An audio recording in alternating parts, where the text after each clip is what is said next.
famous true crime case, the one with D.B. Cooper, which is great because I really enjoyed filming that. So yeah, in today's video, we'll be covering the 1962 Alcatraz prison break case. A very famous case once again, much like the D.B. Cooper case. For those of you who don't know what that case is about, it's basically these three criminals who spent a very long time planning a prison escape from Alcatraz.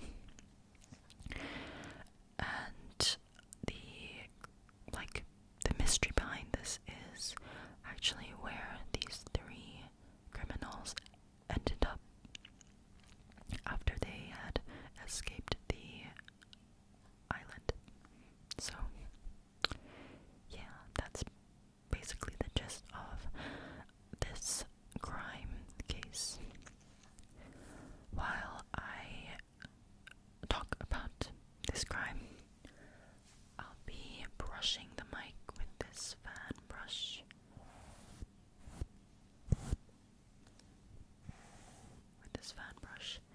It's a little bit loose, so if you hear like a clicking sound, I think it's gone now, but if you hear a clicking sound from time to time, I do apologize.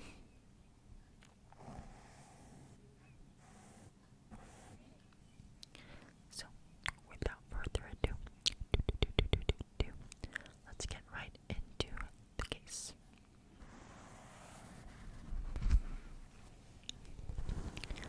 Located in San Francisco, Alcatraz was a high-security federal prison that operated between 1934 to 1963.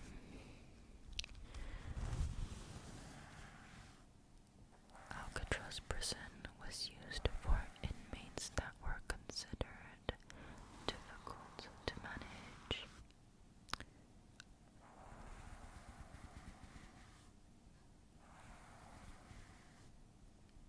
And regarded as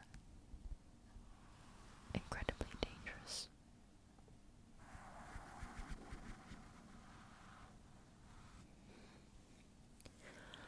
Some very famous criminals that were in Alcatraz include Al Capone and George Kelly, better known as Machine Gun Kelly.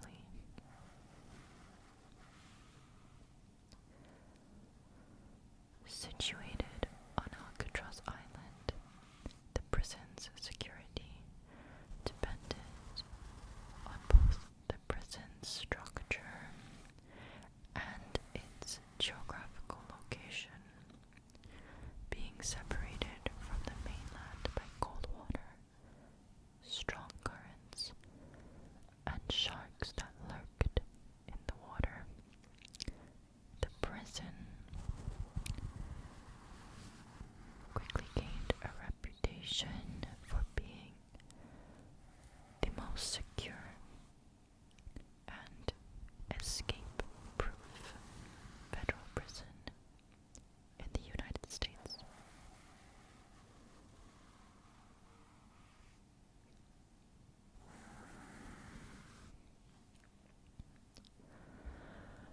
The three escapees of the case were Frank Morris,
stage of escaping Alcatraz Prison.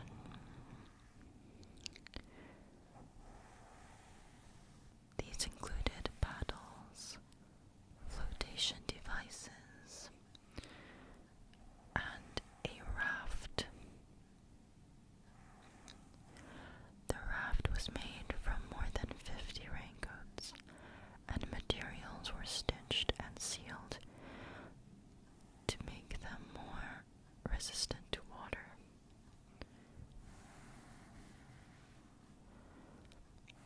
The men also created a way to inflate their raft, and that was to use a concertina, which is a small accordion-like musical instrument, and then modifying it, adapting it for the purpose of inflating the raft.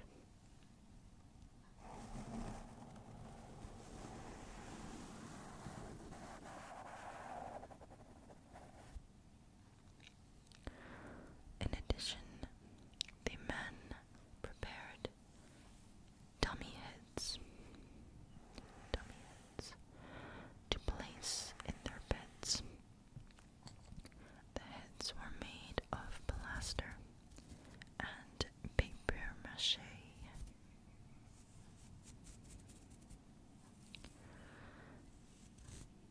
They were then painted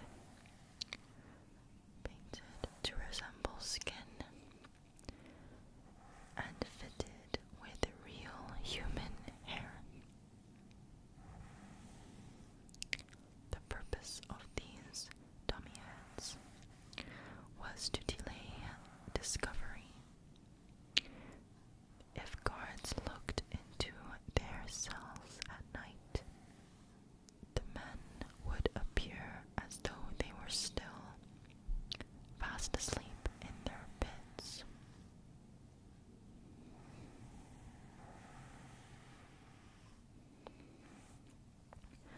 This deception proved quite effective, as it was not until the next morning that the men were discovered to have been missing from their prison cells.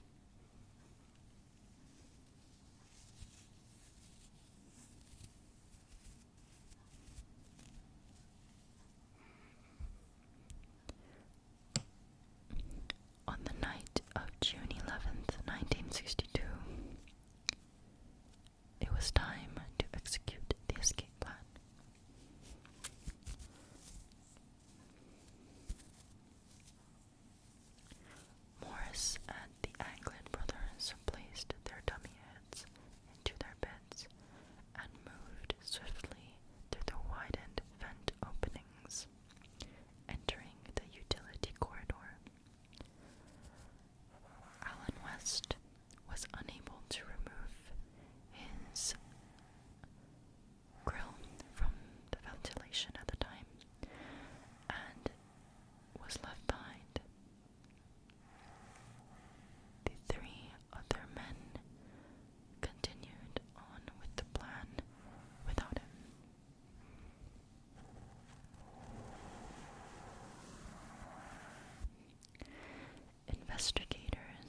There's also no conclusive proof showing whether they had drowned, reached shore and died later, or perhaps survived and remained free.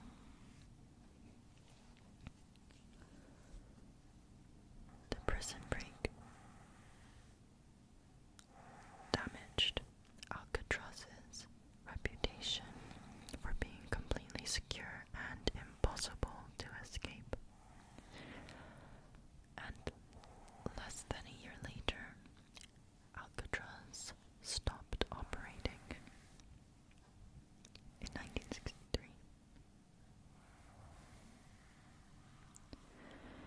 The Bureau of Prisons states that the prison closed because it was too expensive to operate, and not because of this single prison escape alone.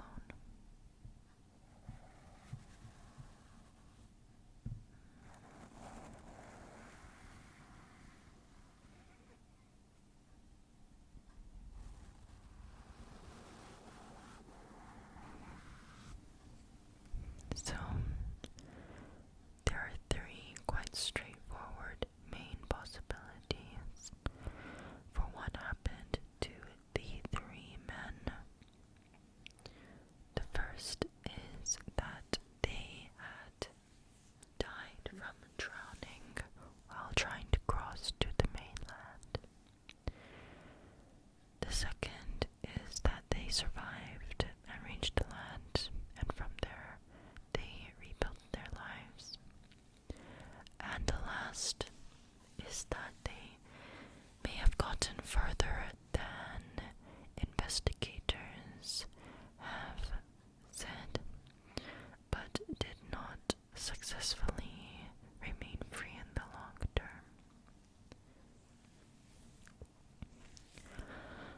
Records do not fully confirm any one of these three possibilities. However, the first theory is the official one, and is regarded as the main conclusion to this case. The three men, Morris and the two brothers, likely drowned. The FBI closed the investigation in 1979 on these grounds, and the Bureau of Prisons also refers to the three men as missing and presumed drowned. This conclusion was based on the conditions of the day of the escape, the lack of confirmed evidence showing any signs of survival of the three men, and also the absence of any verified post-escape activity that would have proved that the men had successfully built new lives after the prison break. This theory has a practical basis because Alcatraz is surrounded with cold water, strong currents, and flesh-eating sharks. So the men, using DIY, rather impoverished equipment to cross these, the very challenging conditions, is very unlikely to be successful. So, moreover, they were traveling at night, and even if the raft did function, the cross would have involved significant risk, and therefore the official view is that leaving the island did not necessarily mean, reaching safety, successfully reaching safety. There's also an unresolved detail that supports this theory, but does not prove the possibility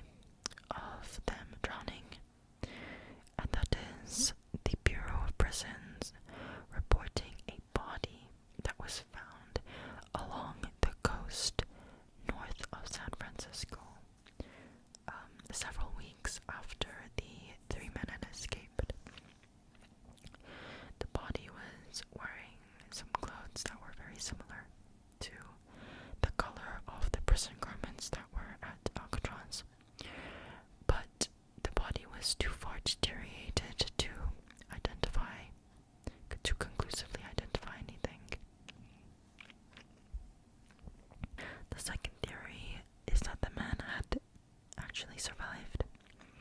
And the main argument for the survival is the sophistication of the escape plan.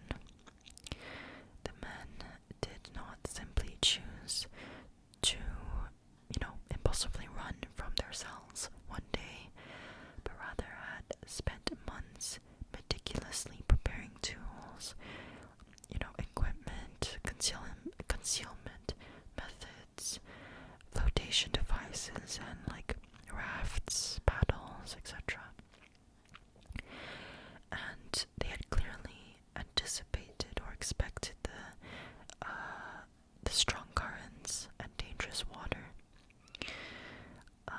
Perhaps even knowing that that would be the hardest part of the escape of their operation, and therefore had evidently planned very carefully and very specifically for this challenge. Supporters of the survival theory often argue that this level of preparation is what makes it possible that they had successfully reached land. Another point used in support of the survival theory is that physical evidence connected to the raft and other personal belongings was found outside of the prison and washed onto the shore. The evidence is consistent with the launch and at least some movement away from the island, or even quite far out from the island. While it does not exactly prove a successful arrival onto the mainland, it does show how the men were able to escape beyond the walls and quite far out into sea, and that the equipment was, actually functioning quite well, which is one reason why the case has remained open to debate. A later development often mentioned in discussions of the case is a letter reported publicly in 2018. According to Time, a letter received by San Francisco police in 2013 was written by somebody claiming to be John Anglin himself. The writer said that all three men had escaped successfully and survived, and that Frank Morris and Clarence Anglin had later died. If this was true, and if the letter was authentic, this would completely change the case. But tests for handwriting, fingerprints, and also DNA did not confirm that this letter was actually from John Anglin. And U.S. Marshals treated the lead as inconclusive and later dismissed it. The survival theory also depends heavily on a very crucial part or missing element, and that is any evidence or confirmed documentation of a life, rebuilding a life after the escape. So, there's no verified chain of evidence showing employment, financial records, arrests under other aliases, or other documentation tying the three men to, specific locations after June of 1962.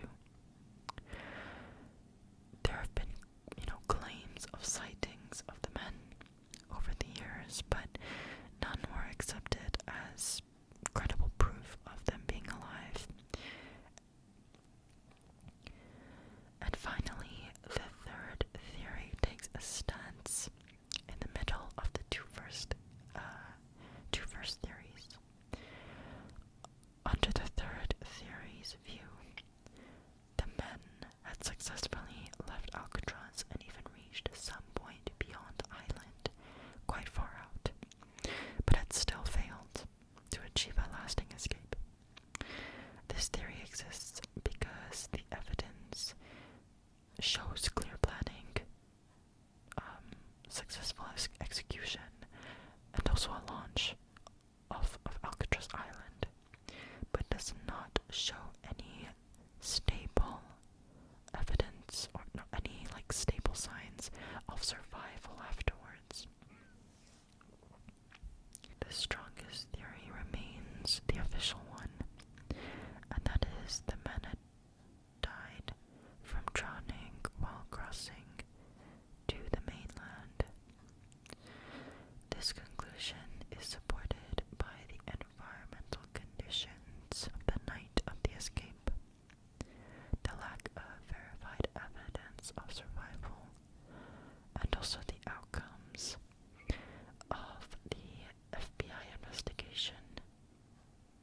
ways for them